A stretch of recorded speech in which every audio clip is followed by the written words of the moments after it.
Birisi doğru. Sen birisi doğru. Hadi. Един бе на господина казвам.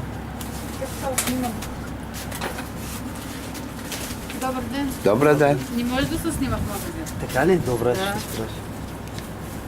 Верме чеке sen. Değertir.